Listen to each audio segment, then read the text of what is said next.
Welcome to this explainer. Today we're diving straight into part 6 of an absolutely phenomenal 10-part tutorial titled IPv4 and IPv6 Transition Technologies, Architecture, Security, and Firewall Designs. We're pulling this breakdown directly from Virtualization Options LLC, which is a fantastic Colorado-based technology research, education, and advisory organization. So if you're an infrastructure or security architect who's currently supporting an IPv6 migration, you are exactly in the right place. Let's explore the architectural realities of this transition together, shall we?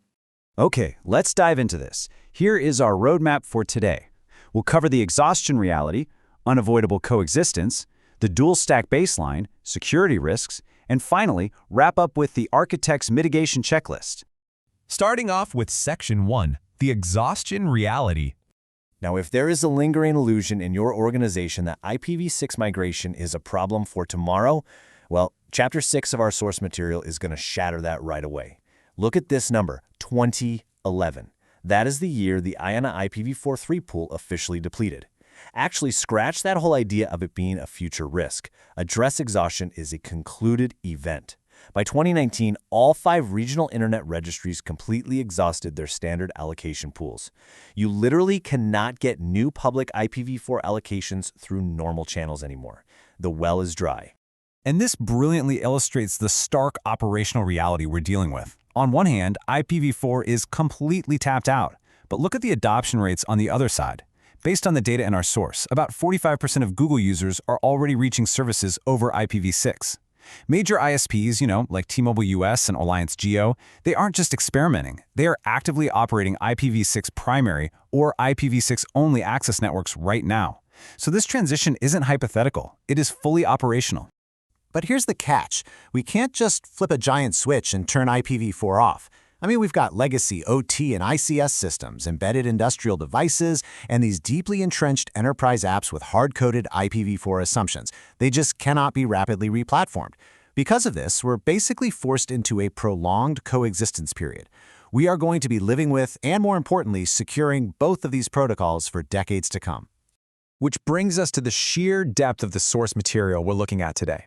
The team at Virtualization Options LLC has mapped out 11 distinct transition mechanisms across their broader tutorial. To secure this multi-decade transition, architects absolutely must have total fluency in these technologies. Because, at the end of the day, you can't secure what you don't understand, right? Moving right along to Section 2, unavoidable coexistence. Since networks are pretty much stuck with both protocols, they rely on 3 main mechanisms to manage the overlap gracefully. First up is dual stack, which is just the simultaneous operation of both protocols.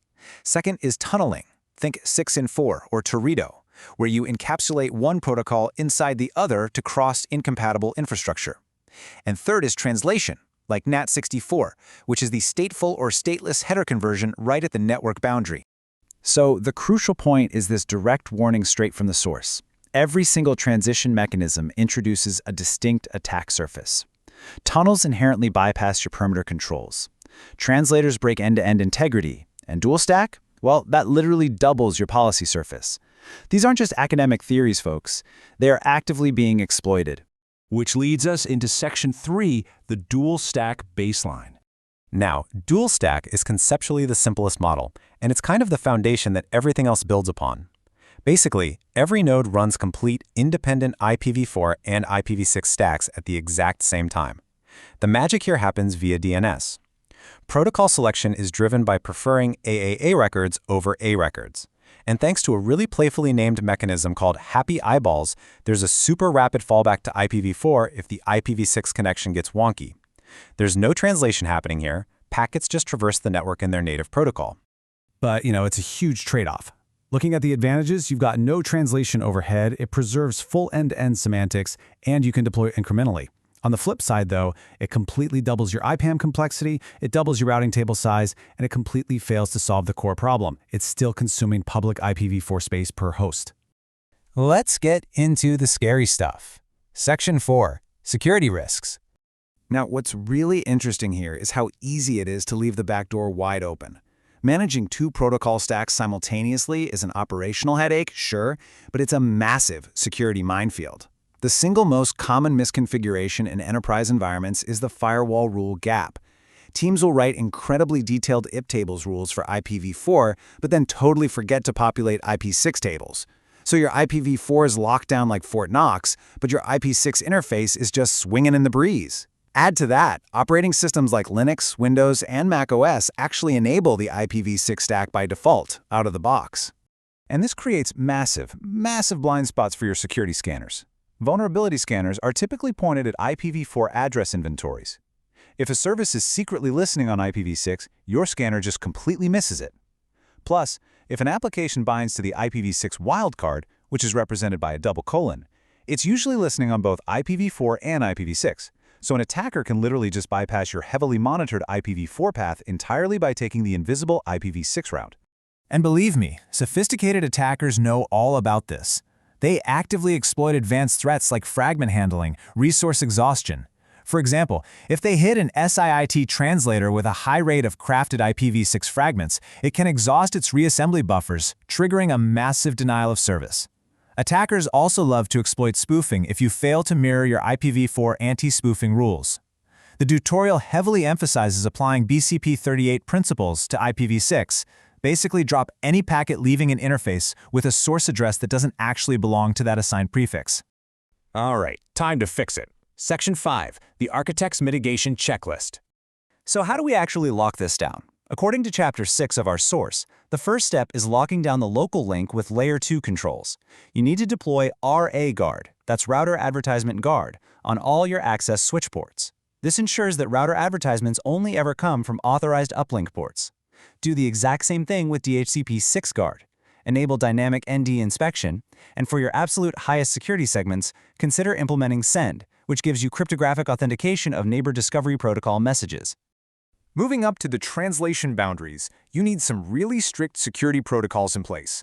Step 1, secure your NAT64 and DNS64 deployments with DNSSEC so you can validate synthesized records. Step 2, aggressively rate limit NAT64 state creation per source IPv6 address, otherwise an attacker is going to exhaust your state tables in a heartbeat. Step 3, validate MAPT source addresses and ports right at the border relay. You've got to enforce this as a hard, non-negotiable policy. And as an architect, your designs absolutely need to be grounded in the standards. These foundational RFCs are required reading for sure. You've got RFC 4890 for filtering ICMPv6 messages, RFC 6105 for RA Guard, RFC 7123 which covers the security implications of IPv6 on IPv4 networks, and RFC 9099 for overall operational security considerations. If you are building firewall rules today, these documents are literally your blueprint. And this brilliantly illustrates one of the sneakiest complexities of IPv6, multiple addresses per interface. Unlike IPv4, an IPv6 host typically has a link local address starting with FET80, a globally unique address or GUA, potentially a unique local address starting with FC00, plus one or more temporary privacy addresses. Your firewall rules and your SIEM logs have to account for the whole shebang. If you only apply rules to the GUA, attackers, or honestly, even just regular outbound connections, can bypass those rules using a temporary privacy address. Which leaves us with this really provocative question to end on.